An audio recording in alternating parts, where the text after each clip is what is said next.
نحمده ونصلي على رسوله الكريم أما بعد فأعوذ بالله من الشيطان الرجيم بسم الله الرحمن الرحيم وربك الغفور ذو الرحمة لو يؤاخذهم بما كسبوا لعجل لهم العذاب بل لهم موعد لن يجدوا من دونه موئلا وَتِلْكَ الْقُرَىٰ أَهْلَكْنَاهُمْ لَمَّا ظَلَمُوا وَجَعَلْنَا لِمَهْلِكِهِمْ مَوْعِدًا صدق اللہ العظیم۔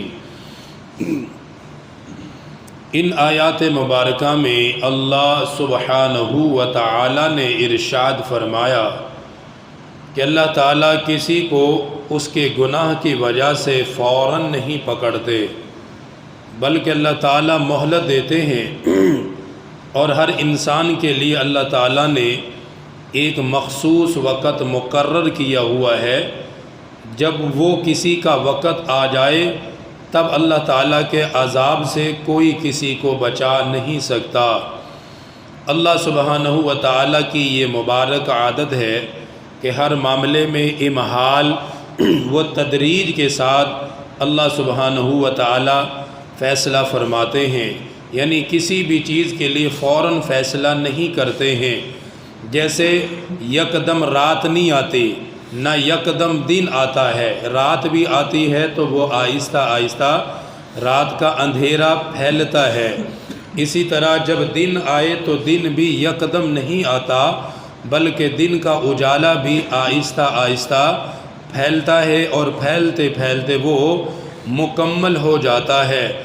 اسی طریقے سے گرمی یکدم نہیں آتی کہ سردی ختم ہوئی فوراً گرمی شروع ہو گئی، بلکہ آہستہ آہستہ اللہ سبحانہ و تعالی موسم کو تبدیل فرماتے ہوئے گرمی کی طرف موسم کو بڑھاتے ہیں۔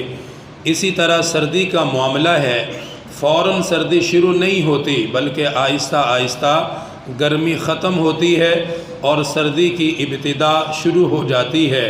پھر ایک وقت آتا ہے کہ گرمی اللہ تعالیٰ اسے مکمل کر دیتے ہیں، فل گرمی۔ اسی طرح سردی کا موسم یکدم نہیں آتا، بلکہ آہستہ آہستہ لے جا کر اسے مکمل کیا جاتا ہے۔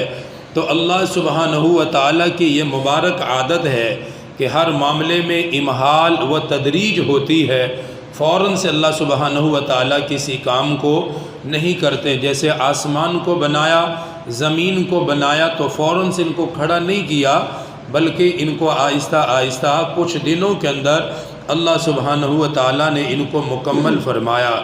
اسی طرح مجرمین اور کافرین ہیں کہ اللہ تعالیٰ ان کے گناہوں پر، نافرمانیوں پر فوراً ان کی پکڑ نہیں کرتے۔ بعض مرتبہ ہمارے ذہنوں میں بھی یہ بات آتی ہے کہ فلاں اتنا گنہگار ہے، اتنا بڑا ظالم ہے، لیکن اس پہ عذاب نہیں آتا، اللہ پاک اسے پکڑتے نہیں ہیں۔ کتنے بڑے بڑے کافر ہیں، دیکھ لیں فرعون بہت بڑا ظالم انسان تھا، لیکن اللہ تعالیٰ نے اسے فوراً نہیں پکڑا۔ اسی طرح حضرت ابراہیم علیہ السلام کو ستانے والا نمرود، اللہ سبحانہ و تعالیٰ نے اسے بھی فوراً عذاب کے اندر نہیں ڈالا۔ فرعون کو بھی بڑی لمبی مہلت دی، نمرود کو بھی اللہ سبحانہ و تعالیٰ نے مہلت دی۔ اسی طرح نبی پاک صلی اللہ علیہ وسلم کے دشمن جو سرکار دو عالم صلی اللہ علیہ وسلم کو ستاتے تھے، آپ صلی اللہ علیہ وسلم کو تکلیفیں دیتے تھے، ابو جہل جیسے ملعون لوگ، اللہ تعالیٰ نے انہیں بھی فوراً عذاب کے اندر نہیں ڈالا، بلکہ اللہ تعالیٰ نے انہیں بھی مہلت دی۔ لیکن جب اللہ تعالیٰ کی طرف سے مہلت مکمل ہو جائے تب اللہ تعالیٰ کے عذاب سے کوئی کسی کو بچا نہیں سکتا۔ پہلے فرعون کو مہلت ملی، لیکن جب اللہ کا عذاب آیا تو اسے پانی میں غرق کیا گیا، اور کوئی بھی اسے غرق ہونے سے بچا نہیں سکا۔ نمرود پر جب عذاب آیا تب اللہ تعالیٰ کے عذاب سے اسے کوئی بچا نہیں سکا۔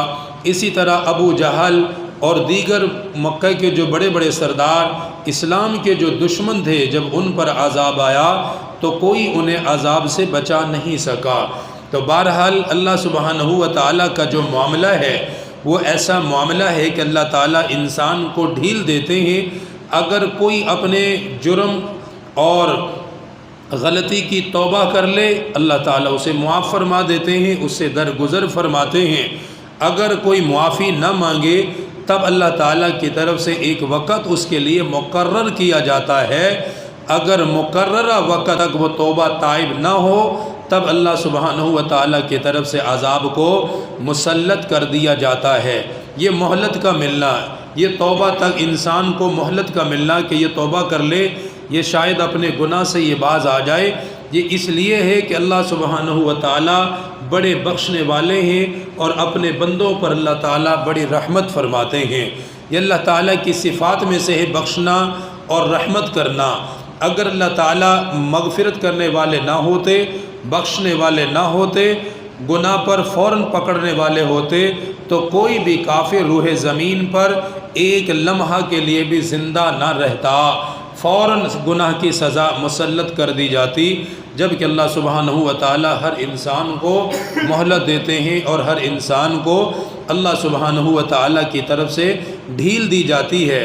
پھر اگلی آیت میں کچھ بستیوں کی طرف اشارات کیے اور یہ فرمایا کہ دیکھو قوم عاد، قوم سمود، قوم لوط، قوم شعیب، بڑی بڑی بستیاں ہیں جن کو اللہ تعالیٰ نے ہلاک کیا، ان کو بھی اللہ تعالیٰ نے فوراً ہلاک نہیں کیا، ان کے پاس نبی آئے، پیغمبر آئے، ان کو سمجھایا، اور کوئی 2-4 دن نہیں سمجھایا، کئی سال تک مسلسل سمجھاتے رہے، مسلسل لوگوں کو اللہ کی طرف بلاتے رہے، لیکن جب لوگوں نے نہیں مانا اور حد سے آگے بڑھ گئے تب اللہ سبحانہ و تعالیٰ نے ان پر عذاب کو مسلط کر دیا۔ اسی لیے کسی بھی نافرمان کو اس کی نافرمانی میں دیکھ کر کبھی یہ نہ سوچیں کہ اس کو عذاب کیوں نہیں آ رہا، اللہ تعالیٰ اس کو پکڑ کیوں نہ رہی، اتنا بڑا ظالم ہے، اتنا بڑا جابر ہے، لیکن یہ پھر بھی عذاب سے بچا ہوا ہے۔ تو کوئی ظالم اور جابر اس کا بچنا یہ اللہ سبحانہ و تعالیٰ کی طرف سے ایک مہلت ہوتی ہے، لیکن جب اللہ تعالیٰ کی طرف سے پکڑ آئے تب اس عذاب سے کوئی کسی کو بچا نہیں سکتا۔ اور یہ عذاب کی مہلت اور انسان کو ایک وقت دینا یہ بھی اللہ تعالیٰ کی خاص مہربانی ہے۔ ارشاد فرمایا وَرَبُّكَ الْغَفُورُ ذُو الرَّحْمَةِ، تیرا رب بڑا بخشنے والا اور بڑی رحمت والا ہے۔ لَوْ يُؤَاخِذُهُمْ بِمَا كَسَبُوا، اگر وہ ان لوگوں کو ان کے اعمال پر پکڑے، لَعَجَّلَ لَهُمُ الْعَذَابَ، تو جلدی ڈال دے ان پر عذاب۔ اگر اللہ تعالیٰ بخشنے والا اور مہربان نہ ہوتا تو ان پر ان کے گناہوں کا عذاب فوراً سے ڈال دیا جاتا، جبکہ اللہ تعالیٰ بخشنے والا اور بڑا مہربان ہے۔ بلکہ فرمایا بل لہم موعد لن یجدوا من دونہ موئلا، بلکہ ان کے لیے ایک وعدہ ہے اور جب وہ آ گیا تب اللہ تعالیٰ کے عذاب سے انہیں کوئی نہیں بچا سکے گا، ان کے لیے پھر کوئی جگہ بھی چھپنے کی نہیں ہوگی۔ وَتِلْكَ الْقُرَىٰ أَهْلَكْنَاهُمْ، ارشاد فرما یہ سب بستیاں جن کو میں نے ہلاک کیا، لما ظلموا، اور ہلاک اس وقت کیا جب انہوں نے ظلم کیا، وَجَعَلْنَا لِمَهْلِكِهِمْ مَوْعِدًا، اور فرمایا ان کی ہلاکت کے لیے بھی میں نے ایک وقت مقرر کیا تھا، ان بستیوں کو بھی میں نے فوراً ہلاک نہیں کیا بلکہ ان کے لیے بھی ایک مخصوص وقت رکھا گیا، جب وہ وقت ان کا آ گیا تب اللہ تعالیٰ نے پھر انہیں ہلاک کر دیا۔ اس لیے انسان توبہ کر لے عذاب سے پہلے تو اللہ تعالیٰ معاف فرما دیتے ہیں۔ اللہ تعالیٰ ہمارے ہر غلطی اور قصور کو معاف فرمائے۔ الحمدللہ رب العالمین، والصلاة والسلام على سید الانبیاء والمرسلین۔ ربنا آتنا فی الدنیا حسنہ وفی الآخرۃ حسنہ وقنا عذاب النار وقنا عذاب القبر وقنا عذاب الحشر وقنا عذاب المیزان۔ رب اغفر وارحم وانت خیر الراحمین۔ اللہم انی اسألک الہدی والتقی والعفاف والغنی۔ رب اغفر لی ولوالدی وللمؤمنین یوم یقوم الحساب۔ وصلی اللہ تعالی علی رسول خیر خلقہ محمد۔